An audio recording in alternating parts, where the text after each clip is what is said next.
God bless you. Amen.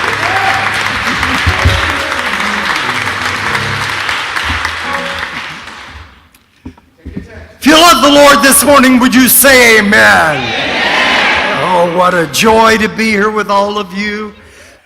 I want to tell you today as we celebrate 52 years, I couldn't have done it without all of you.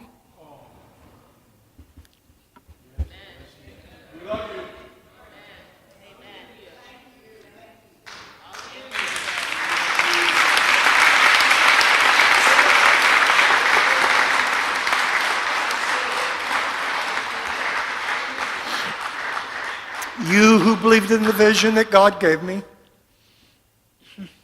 walked with me, marched with me, fasted with me. All these years we've lived, 52 years later, to see what we've seen. Who would have thought we would have been getting married? I used to pray for the day, and this church played such a role. Every time I came to Washington, D.C., I spoke at all the National March on Washingtons. And I came to this church first and had this church lay hands on me. The last time David North, who was just up here singing, where's David? David over here. I had to fight our committee in the year 2000, but I wouldn't give up, to permit the gospel choir from this church to sing. I couldn't understand how all of these white folks from all over the nation who was coming into town didn't understand the culture of the city they were coming to. And so I took our gospel choir with Dolores Berry right up on the stage. They kept trying to push me to the end. And I said I was supposed to be number 3. I'm not being pushed. I and my choir is marching up there now. I don't care what y'all think.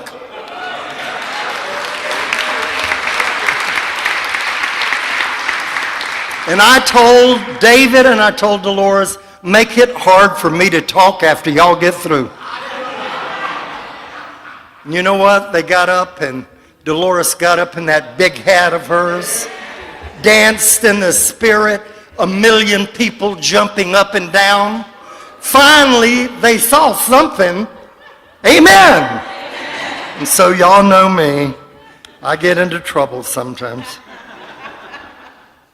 How deeply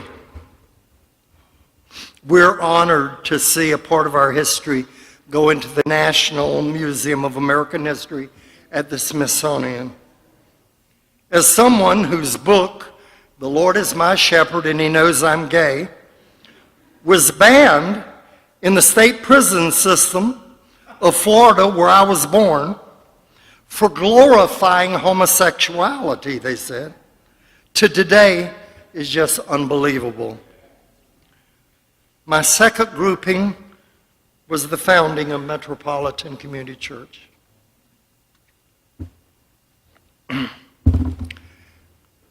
This holds my heart.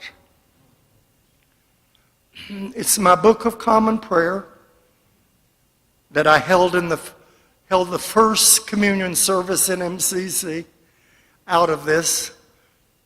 When the Smithsonian gets it, they'll see where I've marked stuff that I used. My first marriage, 2 young Hispanic men called me in Huntington Park, California and said, Reverend Perry, would you marry us? December of 1968, they were married out of this book. More AIDS funerals than I can count out of this book. I don't have it here. I've already sent it to the Smithsonian.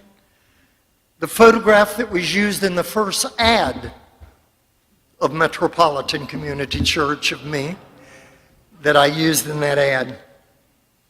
And the last thing under founding, in my handwriting, is my sermon starting in 1969. They'll never be able to read it. We're going to have to get the Lilly Foundation to pay to hire somebody with the gift of interpretation to do that. I'm so thankful to God that I've lived this long. I thought I'd never grow old. But I'm so thankful.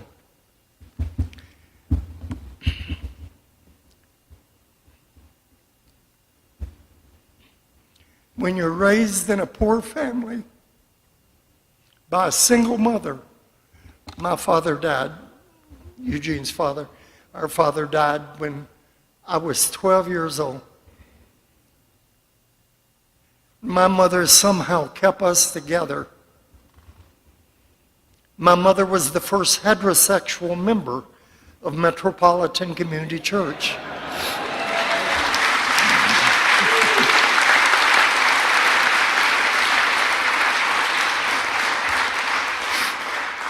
When my mother died, my Aunt Eula May and Aunt Euthabel came out to California, her sisters.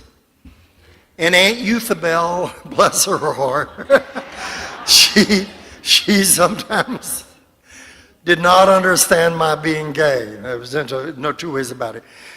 And Aunt Eula May, Aunt Euthabel was not there, I'm sorry, Aunt Eula May was there. She took Mother's obituary from the LA Times back to Florida. My Aunt Euthabel started reading it and just went into space. And Aunt Eula May said, "What is wrong? How dare Troy Perry call his mother a heterosexual?"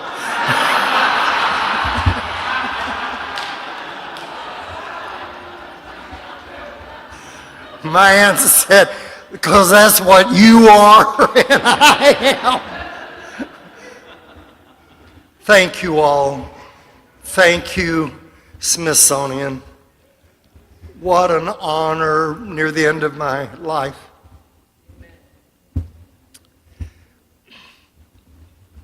To be here today and